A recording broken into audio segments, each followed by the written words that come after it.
O Senhor Jesus Cristo. Para sempre seja louvado. Caríssimos irmãos e irmãs,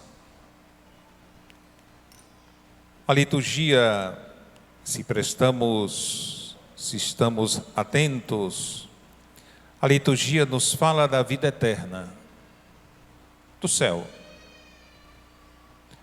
Tanto na primeira leitura como na segunda e o próprio Evangelho mostram essa realidade. Uma realidade que talvez pensamos pouco, infelizmente. E quando eu digo pensamos pouco, é que pensamos, mas não aprofundamos, não levamos adiante. E isso porque o mundo tanto nos distrai, com tantas coisas, preocupações, afazeres, que não ficamos atentos a essa realidade que Jesus coloca hoje com muita ênfase, com muita firmeza. O domingo do Bom Pastor, o Evangelho que nos é apresentado, são apenas 4 versículos de um texto longo, o capítulo 10, onde Jesus começa dizendo: eu sou o belo pastor, que seria a tradução correta. Eu sou o belo pastor, o bom pastor dá a vida pelas suas ovelhas. O mercenário só vem para roubar, matar e destruir. É isso que o mercenário faz. E Jesus no Evangelho coloca essa situação do escutar, que, em outras palavras, traduzindo, significa obedecer. As minhas ovelhas escutam a minha voz, as minhas ovelhas me obedecem. Só que o nome obediência, quando hoje escutamos com uma certa repulsa, porque o termo ficou um pouco denegrido pelas situações que o mundo vai apresentando. Se você obedece, você é bobo. Estão fazendo você de bobo. Se você obedece, você vai deixar de viver a sua vida, e por aí vai. Só que sabemos que obedecer, significa pronto para escutar, atento à voz. E sendo atento à voz, é para fazer a vontade daquele que me fala. E aquele que me fala aqui é o próprio Cristo, é o próprio Deus. Então devo estar atento para fazer a sua vontade, para obedecer. E, fazendo assim, praticamente vivo a minha condição de filho. Eu vivo a minha filiação divina. Filiação esta que recebi no meu batismo. No batismo, nós nos tornamos filhos de Deus, filhos adotivos de Deus, co-herdeiros do reino. Nos tornamos com essa capacidade, porque somos capacitados para tal, para ouvir a sua voz. É interessante que no rito do batismo, das crianças, o sacerdote faz o sinal da cruz, é o rito do éfata, faz o sinal da cruz no ouvido da criança e na sua boca, que o Senhor te conceda a graça para que logo escute a palavra de Deus e a proclame, algo assim. Mas a primeira coisa antes de proclamar é ouvir. Nós somos chamados a ouvir, a escutar a voz do pastor. a escutar como filhos a voz do Pai. E que hoje Jesus nos coloca com uma segurança, nos dá a segurança de que realmente o céu é para nós, é para mim, é para você. Esta realidade, a vida eterna, é para cada um de nós. No Evangelho, a narração de Mateus, lá no finalzinho, no capítulo 25, que sempre lemos no domingo do Cristo Rei, no último domingo comum, do tempo comum, é a passagem que Jesus diz: quando o Filho do Homem voltar na sua glória, enviará os seus anjos aos 4 cantos da terra e vai reunir toda a humanidade e vai separar, como um pastor separa os cabritos das ovelhas. Colocará as ovelhas à direita e os cabritos à esquerda. E dirá às ovelhas, aos que estão à direita: vinde benditos de meu Pai, vinde para o reino preparado para vós. O reino, o céu, foi preparado para mim e para você. Jesus também diz isso aos apóstolos, no momento que está ali, na última ceia, em que, de tanto falar, não se preocupem, não vos preocupeis, não se angustie, não angustie os vossos corações, não se perturbe os vossos corações, o texto é assim, Na casa de meu Pai há muitas moradas, eu irei e vou preparar uma morada para vós, para que onde eu estiver, vós também estejais. Jesus preparou essa morada na cruz. Ao dar a sua vida, ao consumir, ao dizer tudo está consumado, Ele preparou ali a morada para nós, para mim, para você, para todos nós. O céu foi preparado para você. E é o que Ele diz: eu dou-lhes a vida eterna, e eles jamais se perderão. Eu dou a vida eterna, e eles jamais se perderão. Evidentemente que a vida eterna é o próprio Cristo também. A vida eterna é o próprio Jesus. Ele se dá a nós. E eles jamais se perderão se estiverem com Ele.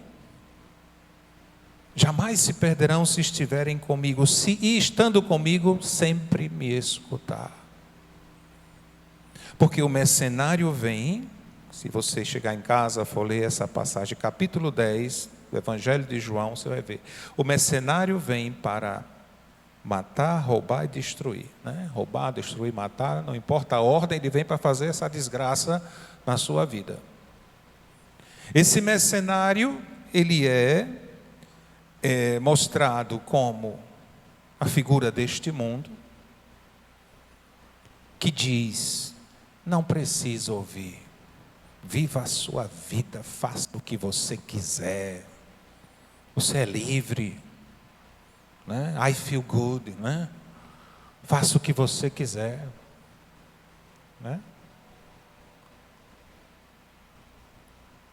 Vem para matar e destruir. A figura deste mundo, eu mesmo, com as minhas concupiscências, minha soberba, minhas vaidades, meu orgulho, minha autossuficiência, eu me basto, não preciso de ninguém, nem precisaria estar aqui, só vim porque é o dia das mães, então estou acompanhando, não sei, Eu me basto. E também a figura do maligno, que age no campo das ideias, que age sugerindo, Precisa não precisa disso não. Enganando. Não, isso não matará vocês não. É Deus que está com inveja de vocês, porque Ele sabe que vocês serão como deuses. Ainda hoje é a mesma tentação que vem a nós. Vocês serão como deuses.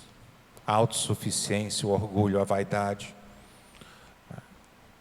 Se eu não escuto a voz do bom pastor, eu vou escutar essa outra voz. Eu vou dar ouvidos a isso e será a minha perdição, porque se escutando a voz do pastor, ele me garante a vida eterna, escutando a voz deste mundo, das concupiscências e todas as outras coisas já citadas, vai me garantir outra coisa. É simples assim, né? Não é preciso nenhum tratado teológico, né? É só chegar a essa conclusão. A voz do pastor que me convida a escutá-lo, a obedecê-lo, a fazer sua vontade. E que todos os santos já cantaram, já proclamaram, né? Vontade de Deus é o meu céu. Já dizia Santa Teresinha. Vontade de Deus é o meu paraíso. Obedecer a Deus é o meu céu. Um céu que Ele promete e garante. Eu dou-lhes a vida eterna e elas jamais se perderão. Jamais. E ninguém vai arrancá-la de minha mão. Percebe a força dessas palavras? Percebe com que força Jesus utiliza, dizendo, ninguém vai arrancá-la da minha mão. Não tem no mundo poder nenhum que possa arrancar-nos da mão de Jesus. Só se eu deixar. É uma história de Santo Antão, em que Santo Antão era um eremita, né? Mas é o pai do monaquismo também, junto com outros. E Santo Antão também era, né, um exorcista e tudo mais, tinha muitos combates e embates contra o demônio. E uma vez aparece lá o demônio na porta da cela dele, lá do eremitério que ele vivia. E quando ele abre a porta, se dá com aquela figura. Aí ele começa a xingar, né, o demônio, né? Você está aí para perder as almas, não sei o que e tal. Né? E o demônio olha para ele e diz, ei, alto lá. Não é bem assim não. Né? O demônio cheio de direito, né? E diz, depois que aquele foi pregado no madeiro, eu perdi. Eu perdi tudo. Depois que aquele foi pregado no madeiro, subiu ao madeiro, morreu no seu lugar, eu perdi tudo. Não tenho mais poder. Se acaso eu tenho algum poder, são vocês que me dão. E como é que eu dou o poder a ele? Com a minha vontade. É isso. Ninguém vai arrancá-las da minha mão, a não ser que eu queira. Mas da parte de Jesus, da parte de Deus, as coisas são muito claras, são muito certas. Meu Pai que me deu estas ovelhas, meu Pai que me deu estas ovelhas é maior que todos, e ninguém pode arrebatá-las da mão do Pai, ninguém. Por isso é necessário ouvir, escutar. Eu dizia que a liturgia toda fala sobre o céu, porque os discípulos, aqui é Paulo e Barnabé, estão falando sobre as coisas destinadas à vida eterna. É a igreja atual, e na segunda leitura é a igreja, a Jerusalém celeste, que confirma. João tem a visão do que será, do que é e o que ainda não desfruto, mas o que já é isto. Uma multidão imensa de gente, de todas as nações, tribos, povos e línguas, e que ninguém podia contar, estavam de pé diante do trono do Cordeiro. Essa grande assembleia daqueles que escutaram, que ouviram, que se colocaram nessa postura, ou mais do que uma postura, colocaram a vida nessa escuta. A escutar, não temendo os males, nem os males causados por si mesmo, ou os males causados de fora. No comentário aqui do Frei Patrício Chadini, ele lembra Santa Teresinha, quando ela diz: os meus defeitos deveriam me desanimar, e no entanto me dão coragem. Os meus defeitos deveriam me desanimar, e realmente, quando a gente percebe nossos defeitos, tudo isso eles tendem a nos levar para baixo. Mas para aqueles que querem escutar e reconhecem as suas limitações, porque os santos reconheciam as limitações dele,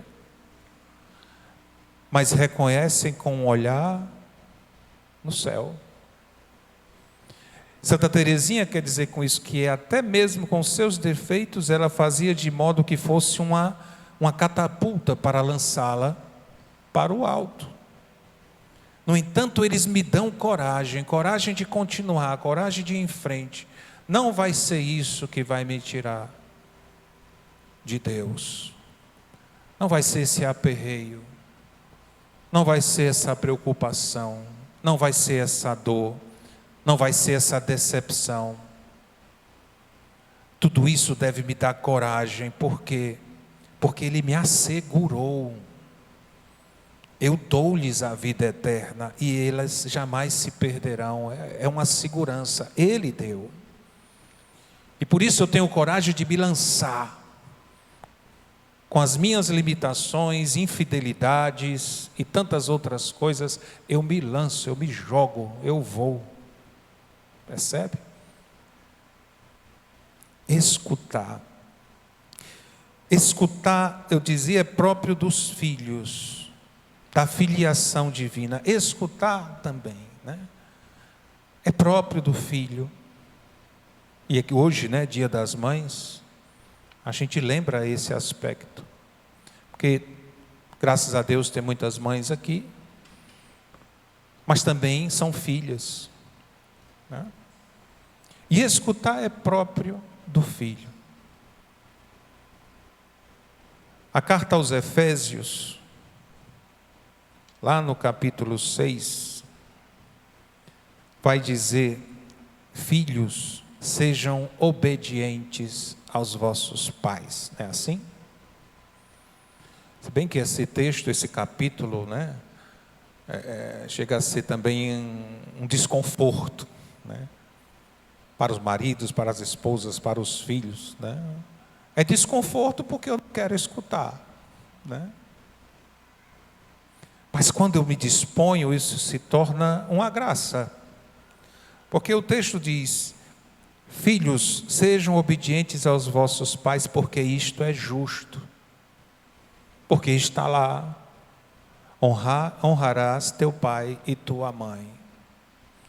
E se assim o fizerdes, para que sejas feliz e tenha uma vida longa sobre a terra. É a promessa. Ser obediente, aquele que escuta, e escutar e obedecer é dar valor. E a figura da mãe, ela tem um valor sobrenatural. Porque na figura da mãe está estampada ali a ternura de Deus. Não sei se vocês já meditaram sobre esse ponto. Mas quando você olha a palavra de Deus no Antigo Testamento, aliás, a palavra de Deus inteira sempre faz menção à figura da mãe. Deus se utiliza para manifestar o amor que Ele tem por nós.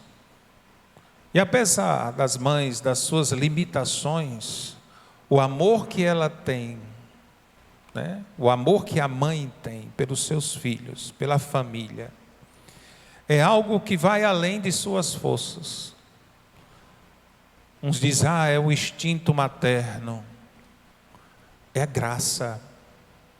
graça da maternidade, a graça que Deus colocou ali. É uma expressão da sua ternura, do seu amor.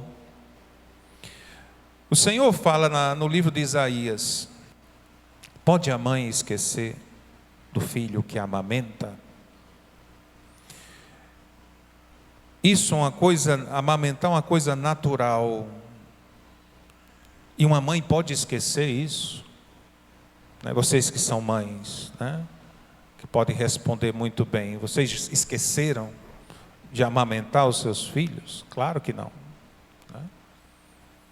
Porque o corpo, ele reage. A criança nem precisa chorar. O corpo já avisa, está na hora, né? E Deus coloca nessa situação dizendo, mesmo que ela esqueça, o que é impossível, eu jamais te esquecerei. Então Deus usa a figura da mãe para mostrar também o seu amor, e que seu amor está ali escondido, nos atos, nos gestos, no carinho, no cuidado, nas preocupações, em tudo. Nos momentos em que perdeu o sono, nos momentos que fica esperando o filho voltar para casa. E mesmo ouvindo, né, do pai, do marido, meu filho já é adulto, deixa ele. A mãe, não, eu vou esperar.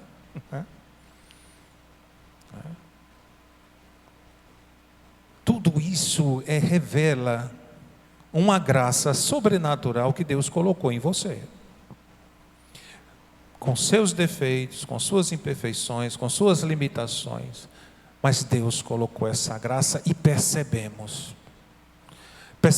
porque não temos como responder, não temos como retribuir, e por mais que possamos retribuir, ainda vamos ter a certeza, é pouco ainda, e fique ao menos, vamos dizer assim, conformado, né? É um pouco, mas é um pouco com valor, e que na nossa limitação a gente não vai conseguir dar mais, e sempre vai existir essa lacuna. Não é uma maldição não, mas é um reconhecimento de algo tão grande que eu não consigo pagar. Eu não consigo. Como o amor de Deus, eu não tenho como pagar. Eu não tenho como pagar o amor de Deus. E até Jesus falou naquela parábola, né, dos devedores, né? Um devia uma nadinha, um devia um montão, e o rei perdoou, e o amigo dele devia um pouquinho para ele, e ele não perdoou. Eu devo uma imensidão de coisas incalculáveis, que foi paga por um amor também incalculável, porque o amor é assim, ele não calcula, e assim também é o amor de mãe, não se calcula, ela dá a vida por nós. Por isso, mães, é pouco, mas é com sinceridade, né? E até diria aos filhos e filhas depois, dizer hoje, né, um dia tão especial para sua mãe, olha, é pouco, mas um simples obrigado já é tudo, né? Porque é um reconhecimento, né? Mas também, se você quiser, né, fazer uma poesia, falar, pode falar, que ela não vai achar ruim não, né? Se isso for acompanhado por um almoço, uma coisa assim, aí é que elas vão gostar mesmo, né? Que faça esses gestos, que não seja só hoje, mas todos os dias, né? Todos os dias, vamos dizer, obrigado, mãe, né? obrigado, minha mãe. Né? Que Deus abençoe a todas as mães, as avós, que são mães 2 vezes, né? As bisavós, se estiver aqui. Né? Que Deus abençoe vocês por esse dom tão grandioso, né? Que não se pode medir. Louvado seja nosso Senhor Jesus Cristo.